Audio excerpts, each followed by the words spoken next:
Hey, deserving listeners, it is season 8 of 90 Day Fiancé. It is December 2020, and we're at the beginning of the season. I'm going to watch the show and react to it. My name is Dr. Kirk Honda. I'm a therapist and a professor. Let's get to the show. Just wondering, What?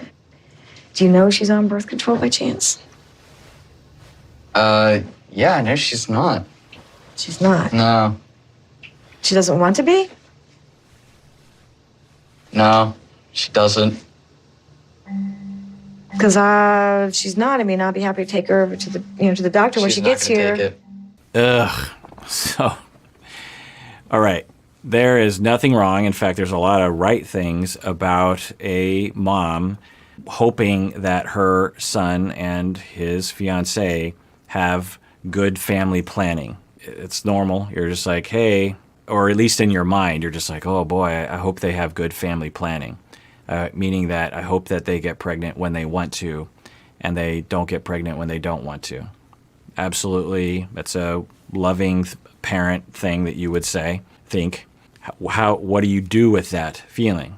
Okay. That's always the key to these videos is your emotions are good. They're normal usually. In fact, they're almost always valid and normal, especially given our histories. But what do we do with the feelings? Do I interrogate my son and put him in a bind where he feels like he is already wrong?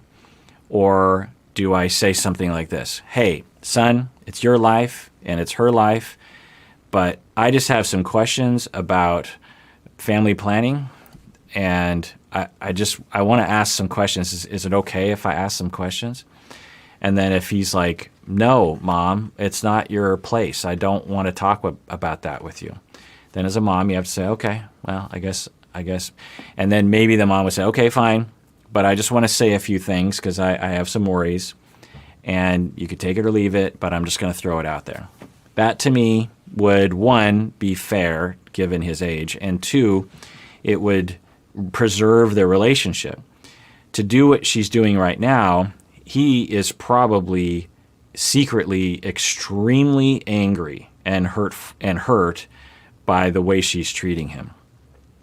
That's what happens when you bulldoze people.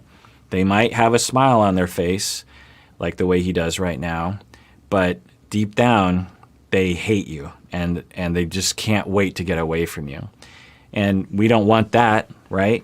Now, I would suspect if the mom does have a tendency to bulldoze in this way, that she witnessed bulldozing when she was young, either to herself or others. So it's not as if she just decided to be this way for no reason. Anyway, but the other thing here is him. So how does he respond in a way that configures the relationship in the way that he wants it? Right now, he's basically backpedaling. He's like, yeah, okay, she is not on birth control. Well, she doesn't want to, so he's just talking about Julia. I'm guessing if I could pull him aside and do a sidebar and send him back into the ring, what he would probably want to say is, Mom, back off. I don't like you asking these questions. I'm 27. You need to know that. And this is my world. This is my life. And this is Julia's life. And we are talking about family planning, but frankly, it's none of your business. And if I make a mistake, then I make a mistake. But I'm thinking about the whole thing, and so is she, and we're smart people, so you're just going to have to trust us. And maybe I'll make a mistake, like I said, but it's my life to live. And it's actually bothersome that you're even asking this sort of stuff without asking me if I want to answer these questions. And you do this often, and I need you to stop because it makes me feel very angry at you. Mom, there's nothing wrong with you being worried about us, but what do you do with that worry? Do you just bulldoze me, or do you're free to tell me you're worried, but you aren't free to just invade my life expecting me to answer these questions. So let's rewind this and watch what he does in reaction. She's not. No. She doesn't want to be? No, she doesn't. Because she's not. I mean, I'll be happy to take her over to the doctor when She's she not gets gonna here. take it. She's willing to take a chance. Yeah, I guess, you guys can do other things to make sure that doesn't happen. I don't know if I really want to take on that kind of responsibility either. That kind of responsibility? Yeah, birth control and stuff like that. I don't get it. What do you mean? Yeah, I mean, if he's trying to allay their fears, that statement is not going to do it. Like, yeah, I don't know if I really want to deal with that. And they're like, what do you mean? Well, birth control. What? You don't know if you want to deal with the bother of birth control? Or what are you saying? So that's the nature of these enmeshed relationships, is that everyone participates in it. The mom, we can clearly see, if this isn't a enmeshed relationship, I would have to assess them, but if this isn't a enmeshed relationship, we see the mom invading, not asking for permission, being overbearing, being controlling in a sense. And we see the son acting incompetent.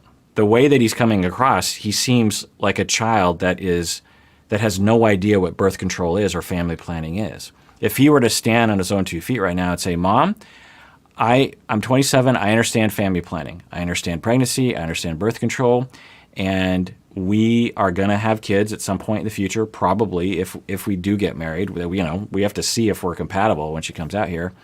But if things go according to plan, we're going to get married, and we both plan on thinking about having kids years down the line. And we're doing everything we need to do in order to not get pregnant, along those lines. If he were to stand on his own 2 feet and to say that, or he could even say something like, Mom, I understand family planning, and Julie and I haven't really talked that much about it, but we definitely plan to. And so know that I'm addressing it, and I'm not going to do anything stupid. Something along those lines would demonstrate to the parents of like, oh, he's an adult. He seems to understand. I can let him drive the car. I don't have to have my hand on the wheel as he's driving the car because he's exhibited that he knows what he's doing. But when the dominated person acts incompetent like he is right now, the parents feel very sucked in to overpower him, and that's how these dynamics happen. Let's rewind that. She's willing to take a chance? Yeah, I guess, you guys can do other things to make sure that doesn't happen. I don't know if I really want to take on that kind of responsibility either. That kind of responsibility? Yeah, birth control and stuff like that. I don't get it. What do you mean? What are you saying? I guess we're not being safe? You're not. No, that's not good. That's not good. Okay, so giving him the benefit of the doubt, Brandon, I'm guessing him and Julia have decided that they want to get pregnant. There's nothing wrong with that. But again, the way he comes across, it's like he's completely incompetent and ignorant of how these things work.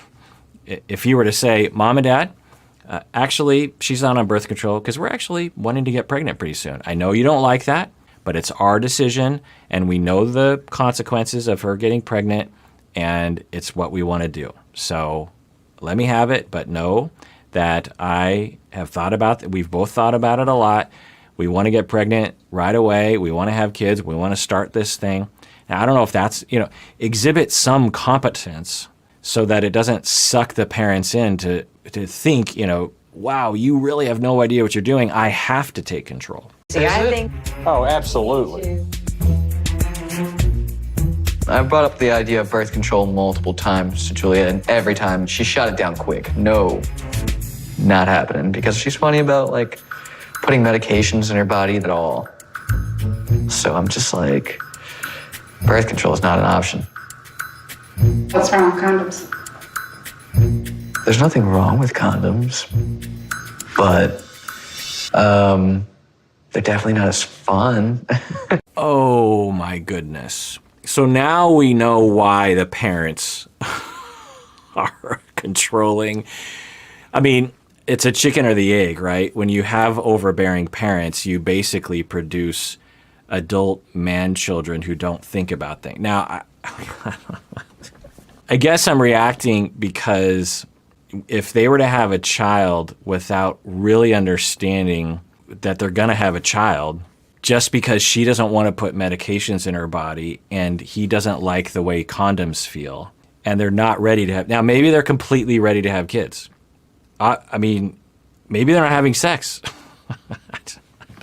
I don't know, but now maybe they're editing it this way, but from what they're showing us, is he irresponsible? That's the word I would put to this, is essentially like an attitude of and a behavior, and one of the most irresponsible things you can do, to just not think about family planning, to just be like, yeah, I mean, well, I just don't like condoms. Now, what I wish the producer would ask is, well, do you mind if you get pregnant? Like, how would you feel if the two of you got pregnant? If he was like, totally cool, let's get this party started, and I want to have kids, so let's do it, then okay.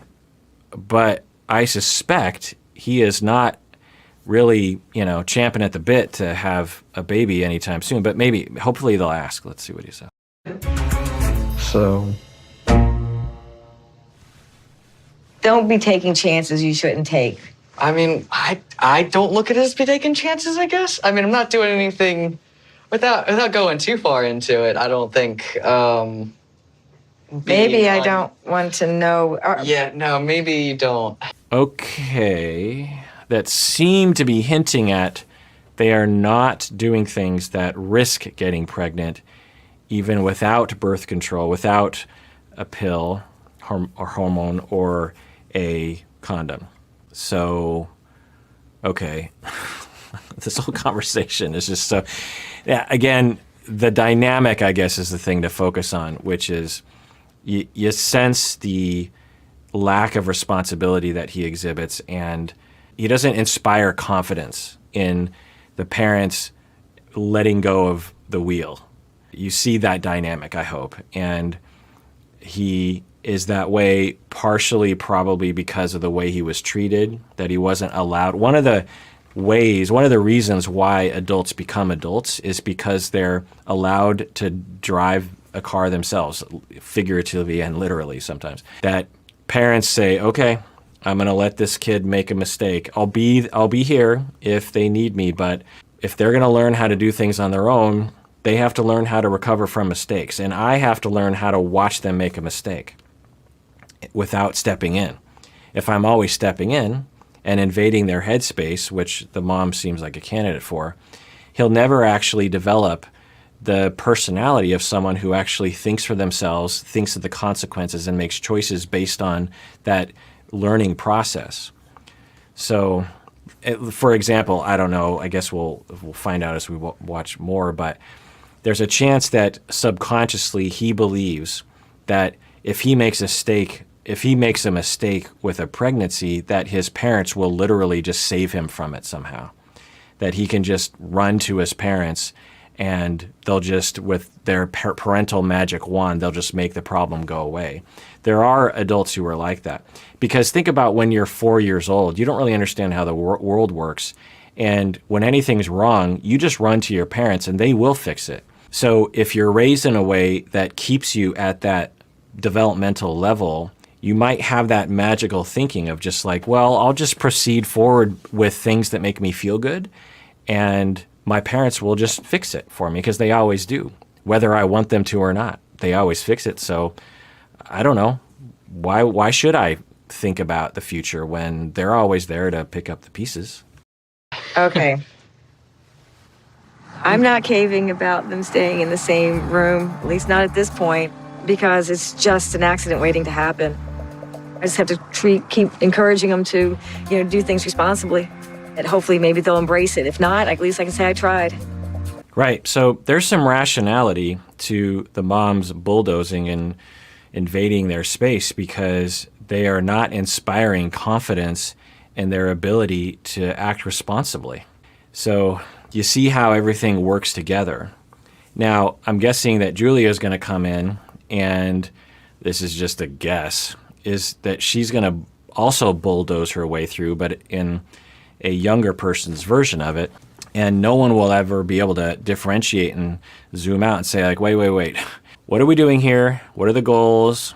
Where is this family heading? What do we all need to do? How can we stay connected with with this change? What's the family planning situation? Do we want to get pregnant? Do we not? What's the bigger picture here? Instead, they'll just live under this veil of anxiety and anger and scapegoating each other and have just tons of chaos and never take responsibility for their own part in what's happening. But I don't know.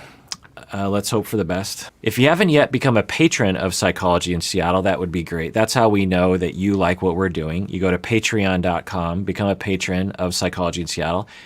I get an email every time someone becomes a patron, and it's just really great.